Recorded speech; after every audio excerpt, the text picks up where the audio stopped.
Hey everyone, Scott here, and today in this video I'm going to be giving my thoughts on the new Boujack Agent of Destruction card that was just recently revealed. I did say in my video on the new Agents Unison that I was waiting to see if there was going to be any more Agents of Destruction cards announced in the new set, and at that point it didn't seem like there was going to be. And then lo and behold, a few days later Bandai go and reveal one in the upcoming tournament pack. I'm going to be giving my thoughts from the perspective of someone running a full Agents of Destruction deck with the Agents of Destruction leader that I've got over there on the right. I can't really give my thoughts on whether it's going to be good for the upcoming Blue Boujack deck, because I haven't really looked into that or done any play testing with that deck.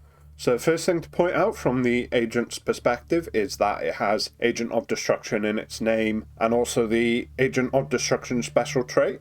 That's great. It means it works with all the things within the agent's deck. For instance, the leader on the front side can grab it when it looks at the top 5, and it will also remove its specified cost because it has the agent's trait. And the next thing I want to point out about it is that it's mono blue card, which is important, because when we look at the number of mono blue cards that are available within the agent's archetype, up the top there I have all the existing mono blue cards, and on the bottom I put the 2 new blue agents cards we're getting in the upcoming set and tournament pack. And if you saw my full agent's archetype breakdown video, you know that I don't think too highly of the Janemba from set 6 or the Janemba Unison. Whereas the new blue Unison I think is good. Definitely something you can consider running. And I also think this new Boujack's pretty good. I don't know that it's going to be a full 4 of in the deck.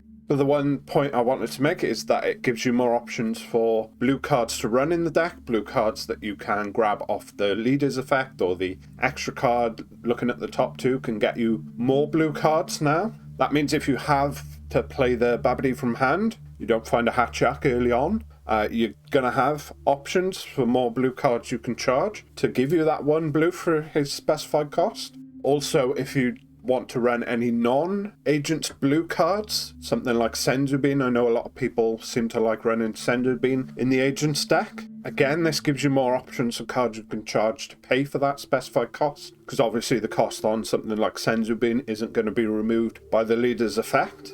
And next I wanted to just go through the skills that this Boujack actually has. And you can also see here that there is a winner's version of this is going to be available in the upcoming winners packs. So yeah, let's go through his skills here. So first up, he has a permanent. When this battle card is in rest mode, your opponent's battle cards with energy cost greater than or equal to their current energy can't attack leader cards. So that, I think, is a pretty good skill. It's something that can defend your leader, obviously.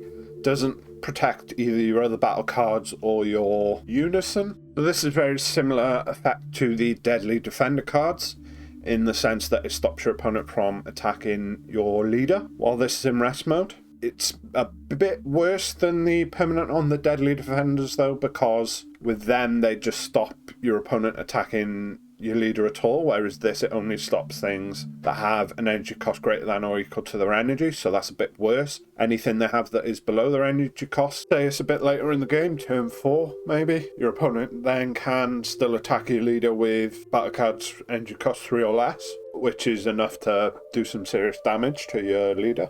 So obviously this is a card that is a lot better in the early game than the late game. That alone, I think, is one of the reasons you maybe wouldn't want to run it at 4 in the agent's deck. Although there will still be certain decks that you're playing against that, even in the later terms, they have battle cards in play with energy costs even greater than that. For instance, something like Shadow Dragons can get the 9-drop Shenrons out pretty easily. But then even in that deck, they do have some smaller Shadow Dragons, like 3-4 cost ones as well. Another way in which this isn't as good as the Deadly Defender effects is this only stops their battle cards. It doesn't stop their leader or Unison from attacking into your leader. So the next skill on this guy is an auto. For 1 energy of any colour, if your leader is Boujack Brigade or has Agent of Destruction in its card name. So obviously for the agent's deck, the leader we have does have Agents of Destruction in its card name. At the end of a battle in which this card is used in combo from your hand or energy, you may play this card from your drop area in rest mode.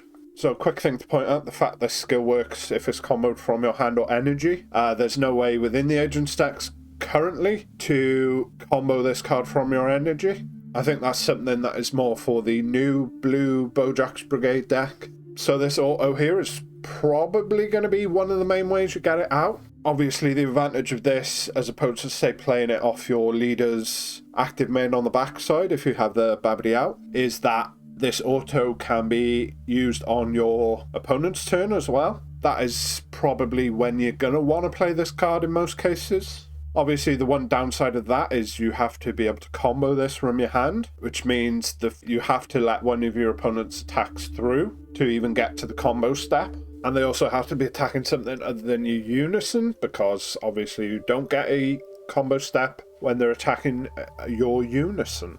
There are going to be certain decks you're playing against where that's not going to be an issue though. Quite often your opponent can lead with their leader into yours, which is going to be like an equal amount of power. So you can combo this guy to not take that damage from their leader and then pay the one to bring him into play. So in that case, it's going to save you from having to take that damage. And it's also going to get this guy out to kind of disrupt the rest of your opponent's turn. And then the final auto on this guy is when this card is KO'd, draw one card. That is really good on this guy because obviously this is something that against the right deck your opponent is going to want to attack into to get rid of it. So when it does, it gets you a card into your hand. Overall, that is just fantastic. I mean, they probably could have printed this guy without that final auto and it still would maybe see some play. So the fact that they have included that as well is just like a great bonus basically. So in terms of decks that are out there in the meta at the moment that I think this card could be good against, the first one that sprung to mind was Turles. So they can quite often get a lot of these guys out even turn one. Even that 3-cost one up there, I've played against someone where they got it out turn one. They swing at you with their leader and then combo two of these guys from the hand. And then they're able to play the 3-cost for a single green energy.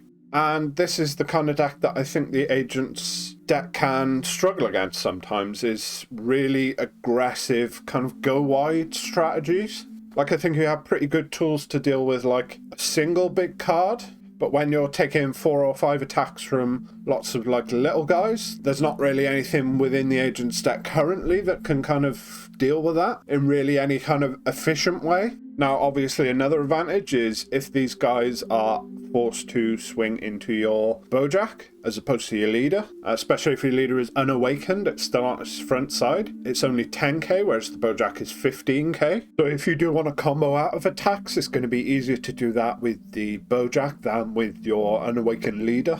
Now, the one thing you obviously need to worry about with this Turles deck is if they have that 4-cost Cosmic Rogue out, it bumps up all the smaller guys, and you can only get him out once you have 3 energies. So like the 2-cost guys are going to be able to attack into your leader and they're going to be like 15 or 19k. But then obviously the 4-cost itself or any of the 3 costs they have out won't be able to attack into your leader. They'll still have to attack into the Boujack, especially like that Amond on the bottom left there. That'll only be 19k, so still you can combo up to 20 quite easily on that Boujack to protect him so he can take some more hits again in the future.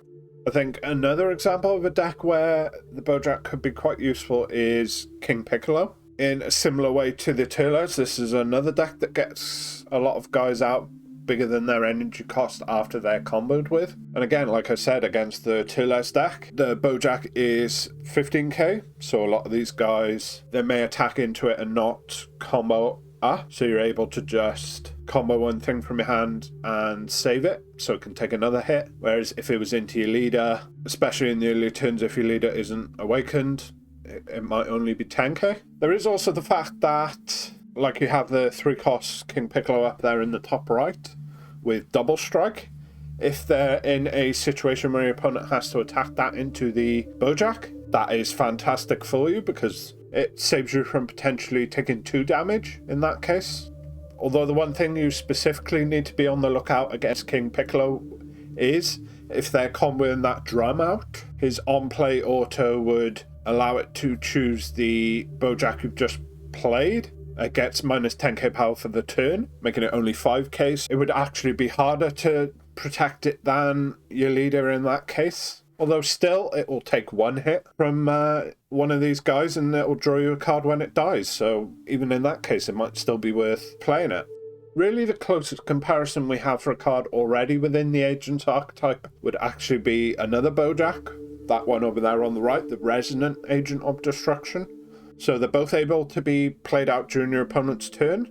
In the case of the existing Boujack, it's a rival blue-yellow, and you have to pay 1 yellow. So not only do you have to be comboing with either another copy of the blue-yellow Boujack or a blue and a yellow agent, which can be a bit much sometimes. You have to actually pay 1 yellow energy. You have to charge the yellow energy at some point. That cost is not affected by the leader's permanent. So whereas the older Boujack had blocker, so it could effectively stop 1 attack from your opponent.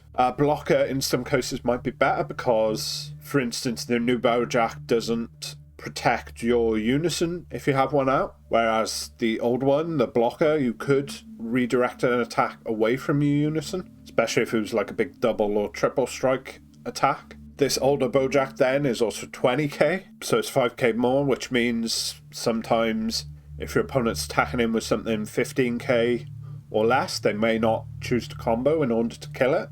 So it may live the hit, but then there's nothing really within the agent's deck to let you switch it back to active mode. So it's only ever really going to stop 1 attack each turn, whereas the new Boujack, potentially, depending on the deck you're playing against, could take a few hits within a single turn. So that is a point for the new Boujack.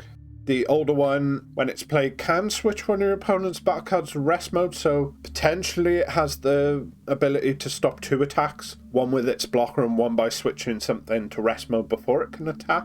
And then the last part of the older ones, or the putting the top card of your opponent's deck in the drop area, that's not going to be super relevant. Like, Agents isn't a mill deck, so sometimes you may get lucky and hit something. You know, you could get their secret rare off the top of their deck, maybe, but that's not that likely. So in most cases, I would say the new Boujack's effect of drawing you a card when it's KO'd is better than just putting the top card of your opponent's deck in the drop area. Another point for the new Boujack, I think I kind of touched on this briefly earlier, is that if you have the Babidi out, it gets reduced to 2, which means it can be played for free off your leader's first active main on the backside. In that case, you can attack with it into, say, your opponent's leader in order to switch it to rest mode, so you're getting an attack off. Whereas this other Boujack, if you get it out during your own turn, say you rival it out, you're probably not going to want to swing it into your leader, unless you're going for game, maybe. In most cases, you would want to leave it in active mode so that you're able to activate its blocker skill.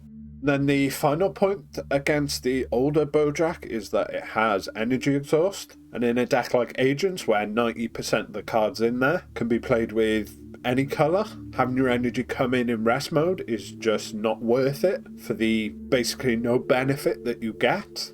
Personally, I don't run the older Boujack there on the right, whereas I would consider running 1 or 2 copies of this new Boujack in the main deck. Another thing is that I think this Boujack might be pretty good in a best of 3 environment in the side deck. You could maybe include a few more copies just for those matchups where it would be the most useful. In terms of how I would go about fitting this guy into an Agent's deck, I just went ahead and threw this together using this guy and the new Agent user as well. So like I mentioned before, I think you don't want to run a full 4 in the main deck, just because his usefulness kind of goes down towards the end of the game. I would, like I say, run him at 2 and either have 1 or 2 more in the side deck for the matchups where he will really make a difference early on. I'll probably take out something like maybe this Android 13 or this other Boujack here, just to bring more copies in, just because those 2 aren't going to be as useful in those kind of go wide aggro matchups. But yeah, those are just some of my quick thoughts about this card. Obviously, we'll have to see going forward in the future once I actually get a few copies of this and I'm able to fully play test it. Maybe my opinion will change. But that brings us to the end of this video. Don't forget to subscribe if you aren't already, and thanks for watching.